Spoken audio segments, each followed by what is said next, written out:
Hello friends, I am Akhilesh Kumar Jha. I am automation and instrumentation professional working in manufacturing unit. Here I am in front of you with introduction to industrial automation and control system, particularly for relay logic control part 1. Industrial control system.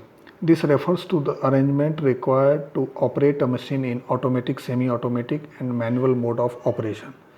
So in industry, we use various control systems for machine, whether it is operating in automatic, semi-automatic or manual mode of operation. So basically we use this control system to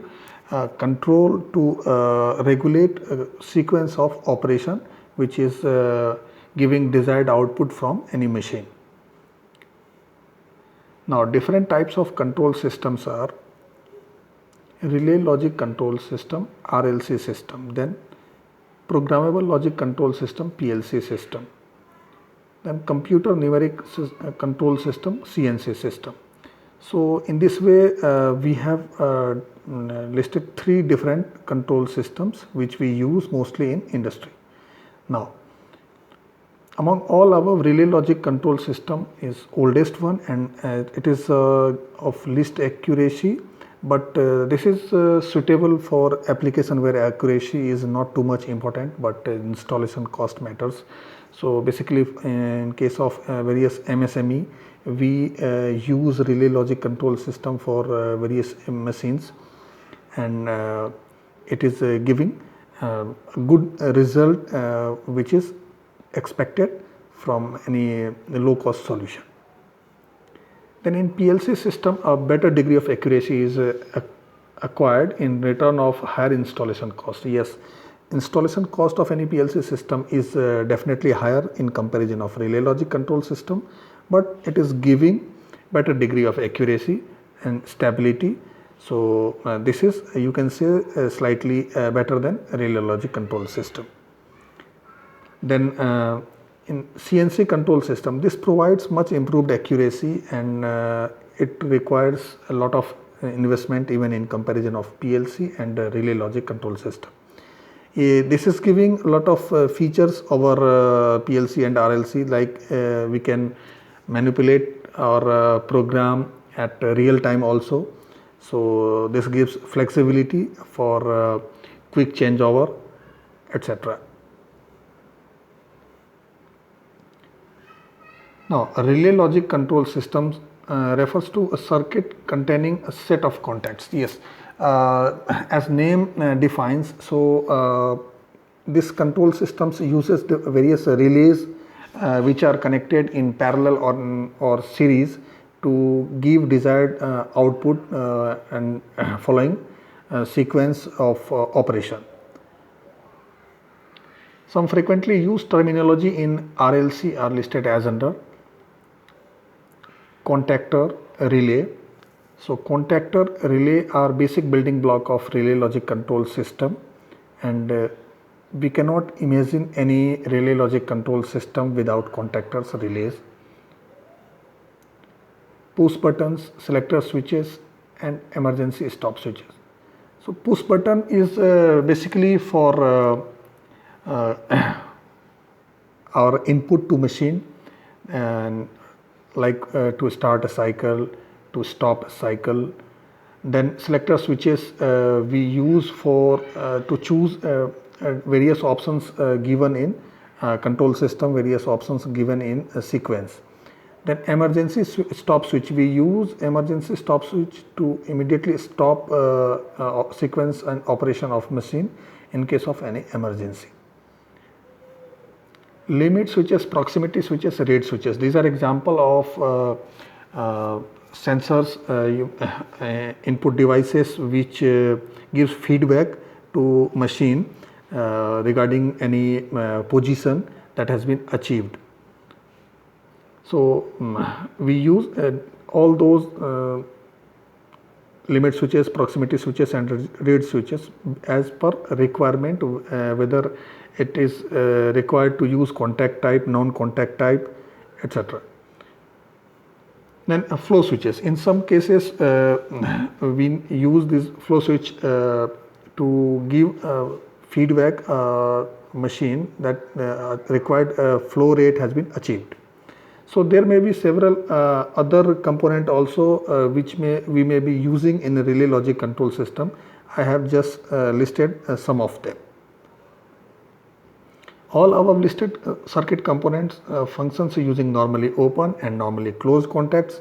So whatever we have discussed so far, and if there is any other component of any control system, so all those components are using either normally open or normally closed contacts or both. So this is the first time we have used this terminology normally open, normally closed contact in our presentation. And just considering you that you are a beginner in industrial automation control system, so I'll try to explain this terminology in detail so that it become very easy for you to understand further. Normally open NO contacts remain in break condition when not operated but makes contact when operated.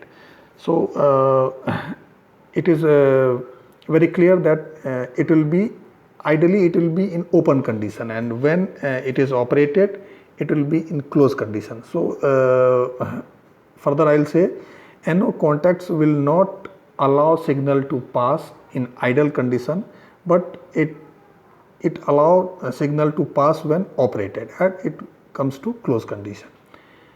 Similarly, NC contacts changed itself from make contact to break contact when operated. So NC contact will allow signal to pass in idle condition, but when it operated it stops signal passing from itself.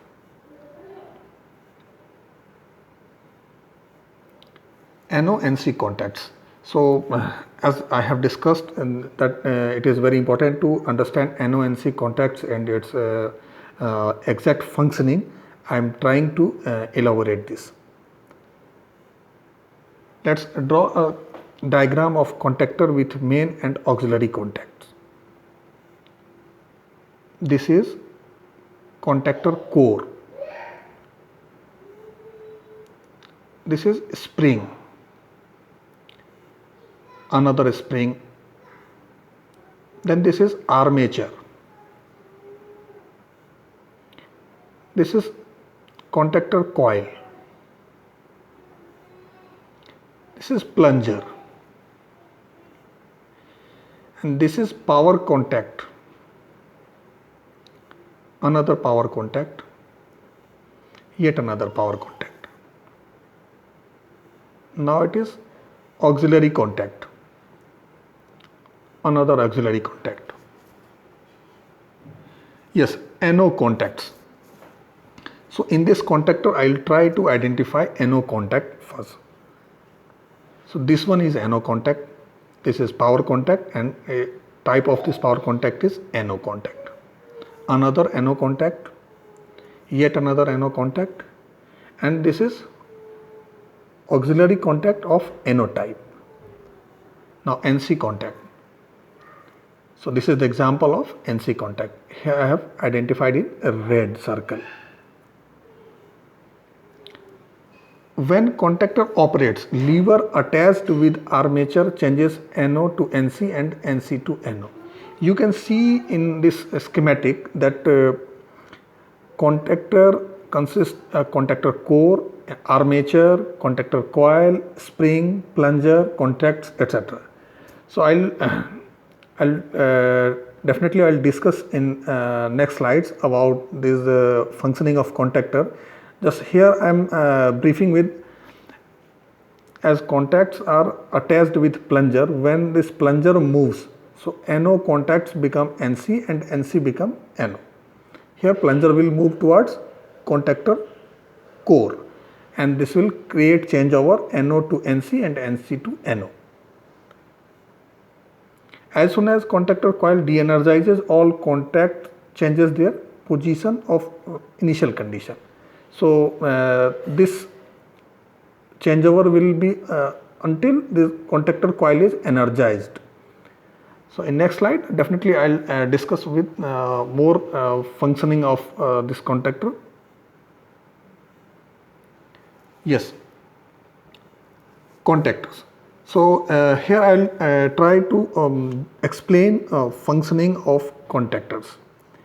So as we have discussed, it consists contactor core, springs, then armature, then plunger, contacts which are of power contacts and auxiliary contact type.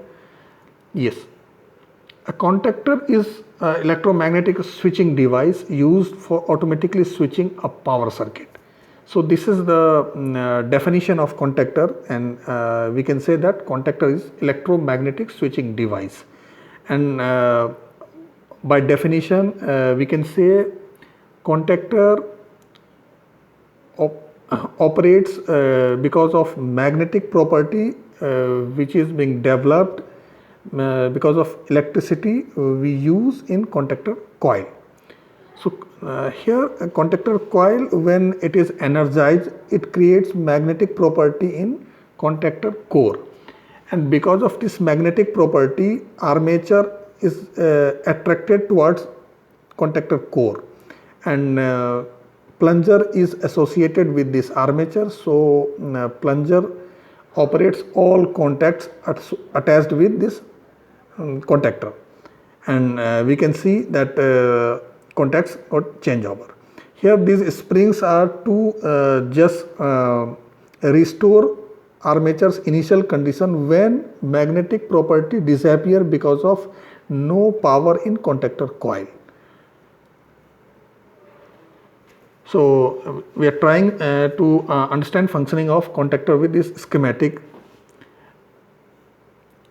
Normally armature maintains a gap from core of contactor. When contactor coil energizes, a core magnetizes and attracts armature.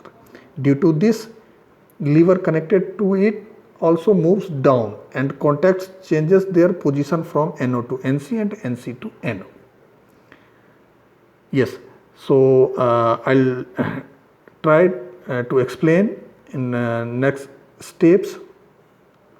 So contactor power is on. When contactor power become on, you can see that contactor armature has been moved towards contactor core, and all contacts changes from NO to NC and NC to NO. As soon as contactor coil de-energizes, all contacts change their position to initial one.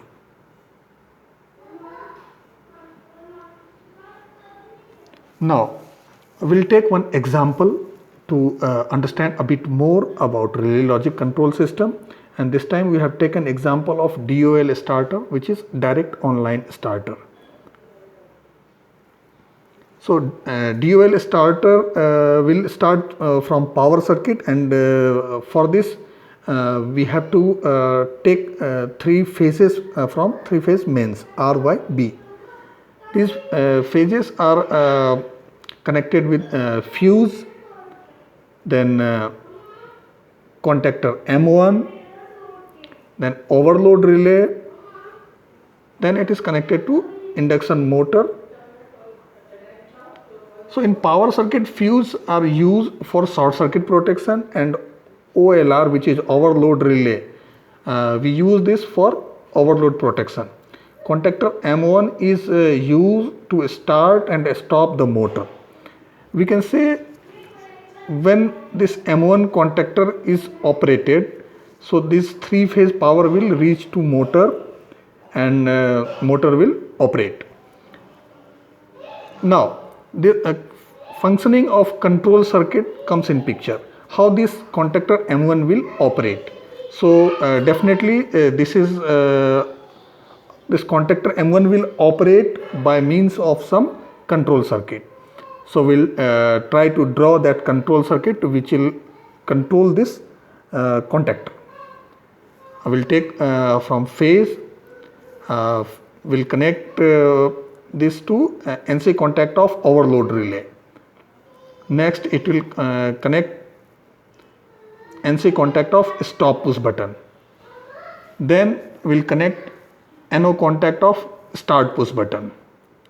And finally will connect this to contactor coil at one terminal, and another terminal of contactor coil will be connected to neutral. Yes, now we can see overload relay, stop button, start button, all are connected. So this coil will energize as soon as we press start push button.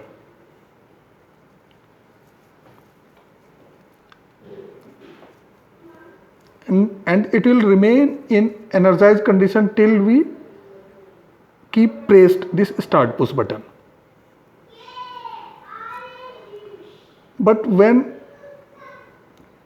as soon as we will release this start push button, so it will again get de-energized. Then we know that there is a need of auxiliary contact, which is this M1. So M1 will use auxiliary contact of contactor M1, and this will keep energized. This auxiliary contact M1 will keep energized this coil even start push button has been released, and it will keep this energized until overload relay or stop button is operated. Either of these is operated. Current setting of overload relay is made as per motor's rating, and this is very important factor as it protects motor from getting overloaded, getting damaged.